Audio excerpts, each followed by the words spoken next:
श्री गणेशाय नमः। प्रिय बंधुओं, आज हम आपको यमराज के शासन के बारे में बता रहे हैं कि यमराज का शासन कहाँ कहाँ पर होता है। आप सुन के हंस रहे होंगे कि लो, आज यह एक बड़ी ही विचित्र बात लेकर के आ गए कि यमराज का शासन कहाँ कहाँ पर होता है। मन में सोच रहे होंगे कि अरे गुरुजी, यमराज का शासन तो सब जगह होता है। ऐसा नहीं है भैया, यमराज सबके ऊपर शासन नहीं करते हैं। हम बता रहे हैं कि यमराज का शासन कहाँ कहाँ पर होता है। अब हमारे यहाँ पर सर्वाधिक पूजनीय ब्राह्मण माने गए हैं। जब भी कोई ब्राह्मण देवता हमारे सामने आते हैं तो हम उन्हें दंडवत गुरुजी, प्रणाम गुरुजी, जय सिया राम जी की इत्यादि हम उनसे करते रहते हैं और वे बदले में हमें आशीर्वाद दे देते हैं। तो जब आप प्रणाम करेंगे तो आशीर्वाद देना तो स्वाभाविक बात है और उन्हें आशीर्वाद देना भी चाहिए। लेकिन आज हम कुछ ऐसे ब्राह्मणों के बारे में बता रहे हैं जिनके ऊपर यमराज का शासन चलता है। तो वे कौन से ब्राह्मण हैं?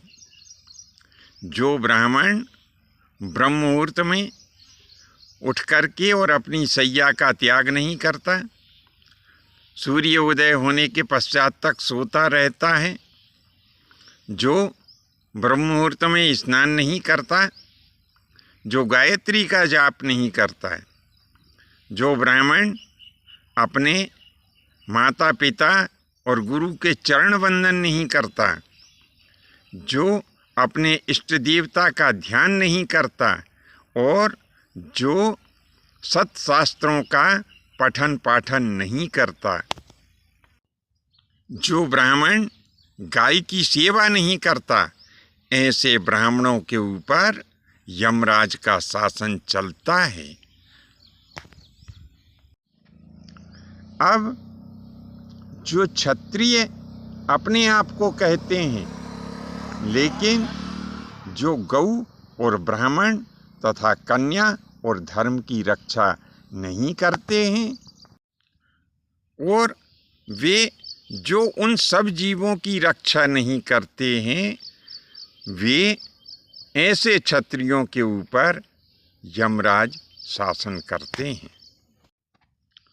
जो वैश्य होकर के अपने व्यापार में ज़रूरत से ज़्यादा लाभ कमाता है, जो अपने पशुओं की देखभाल ठीक से नहीं करता है, ऐसे वैश्य इनके ऊपर यमराज शासन करते हैं।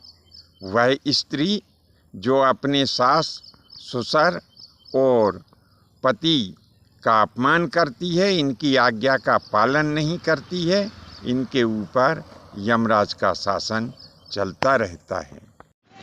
जो मनुष्य ब्रह्मचर्य व्रत या संन्यास लेकर के और फिर से घर बसा लेते हैं, ऐसे जो मनुष्य होते हैं वे मर कर के और यमलोक में जाते हैं। वहाँ पर नाना प्रकार के कष्ट उन्हें भोगना पड़ता है और उन्हें नरक की प्राप्ति होती है।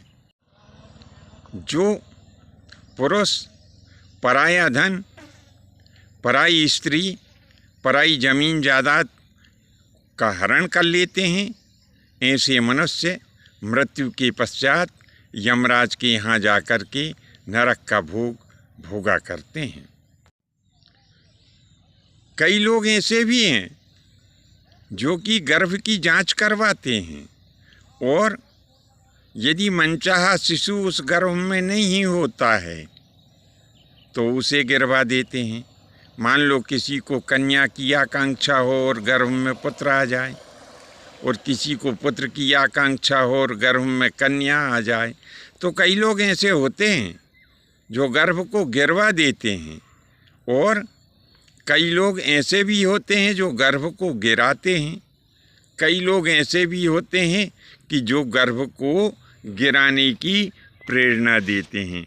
तो ये सभी प्रकार के लोग जो होते हैं ये मरने के बाद में यमराज के यहाँ कुंभीपाक आदि नाना प्रकार के नरकों की यातना भोगते हैं। अब कई लोग तो ऐसे भी होते हैं भैया जो घर में बूढ़े माता पिता होते हैं तो उनका अपमान कर देते हैं। मान लो कभी पिताजी कोई बात अपने पुत्र या पुत्रवधू से कहते हैं तो ये पुत्र और पुत्रवधू उन्हें कैसा जवाब देते हैं? अरे ऐसा जवाब देते हैं, अरे पिताजी आपने तो कुछ किया नहीं हमारे लिए, बस घर में बैठे बैठे आप चिल्लाते रहते हैं, चिल्लाने के अलावा और फालतू की राय देने के अलावा आपको कोई काम नहीं है। ऐसे ही यदि माता राम या मम्मी जी कुछ कहती हैं तो उनके लिए भी पुत्र और पुत्रवधू बड़े कटु शब्दों में जवाब दे देते हैं। उनको भी कह देते हैं, अरे मम्मी आप तो बस सीधी रोटियाँ मिल रही हैं आपको, इसीलिए फालतू बड़बड़ाती हैं। अरे हमारी भी अपनी समस्याएं हैं, आप तो बस घर में भोजन करो और आनंद से बिल्कुल चुपचाप पड़ी रहो, फालतू का मुंह चलाने की ज़रूरत नहीं रहती है। लो साहब, अरे जिन माता पिता ने आपका लालन पालन किया, आपको अपने, अरे जरा थोड़ा तो विचार करो कि जिन माता पिता ने आपको हर एक प्रकार की सुविधा दे करके, स्वयं कष्ट उठा करके, भूखे रह करके, मेहनत करके आपका लालन पालन कर आपको योग्य बनाया, आज आप उनको ही कह देते हैं कि आप में कोई ज्ञान नहीं है। विचार करें कि ज्ञान उनमें नहीं है कि आप में नहीं है।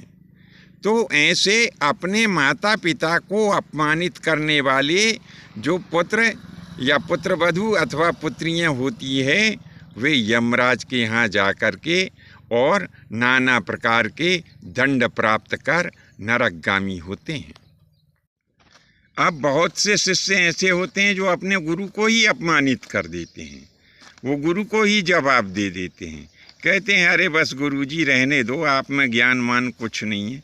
अरे गुरु में ज्ञान नहीं होता तो तुम आज इस लायक नहीं होते कि अपने गुरु से विवाद कर सकते थे। अरे गुरु ने ज्ञान दिया तब तो आज जगत में उस ज्ञान को आधार बना करके तुम अपना जीविकोपार्जन कर रहे हो। आप अपने उन्हीं गुरु को कह देते हो कि गुरुजी आपने हमारे लिए कुछ नहीं किया। अरे गुरु क्या नहीं करते हैं अपने शिष्य के लिए? गुरु अपने शिष्य को योग्य बनाने के लिए दिन रात एक कर देते हैं। और ऐसे प्राणी जो सदैव सत्शास्त्र की निंदा करते हैं, जो वेद और पुराणों की निंदा करते हैं, ये सब नरकगामी होते हैं। और भी ऐसे अनेक अनेक प्रकार के प्राणी जो गौशाला में, जो यज्ञशाला में, जो पवित्र मंदिरों में, तीर्थ क्षेत्रों में, अग्नि में, जल में और स्नान इत्यादि करने के स्थान पर अथवा जहाँ के जल को हम पीने के काम में लाते हैं, ऐसे स्थान पर बाग बगीचे में जो गंदगी फैलाते हैं, ये सब लोग मृत्यु के पश्चात यमराज के यहाँ जा कर के अनेक प्रकार के दंड प्राप्त करते हैं। जो व्यक्ति अग्नि में गंदी वस्तुओं को जलाता है और ऐसा गुरु जो लोभ के कारण सत्पात्र को भी विद्या का दान नहीं करता, यानी जो विद्यार्थी तुम्हारे पास में विद्या अर्जन करने के लिए आया है, गरीब है और आपके मन वांछित वह दक्षिणा नहीं दे सकता, तो कई गुरु ऐसे भी होते हैं कि वे उसे विद्या देने से मना कर देते हैं।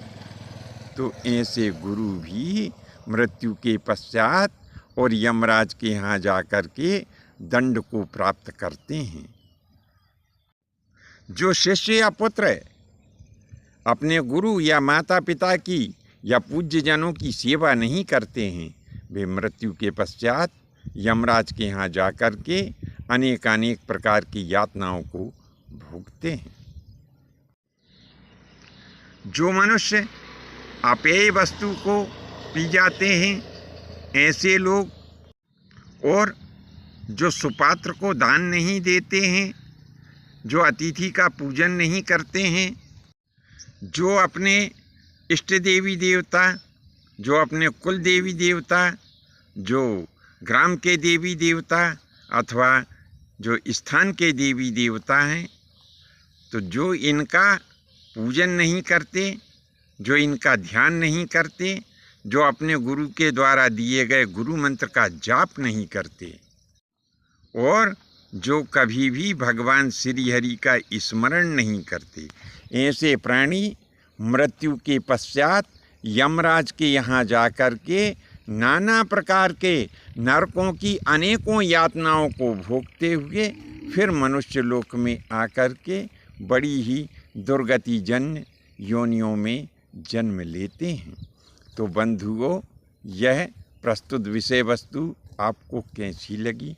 यदि अच्छी लगी हो तो अपने 1 या 2 इष्ट मित्रों में अवश्य ही प्रेषित करें। सदस्यता यदि हमारे चैनल की आपने अभी तक नहीं ली हो तो कृपया सदस्यता लेने का कष्ट करें, ताकि आपको ऐसे और दूसरे ज्ञानवर्धक विषय प्राप्त हो सकें। आज्ञा दें। धन्यवाद। जय माता की, जय परशुराम जी की।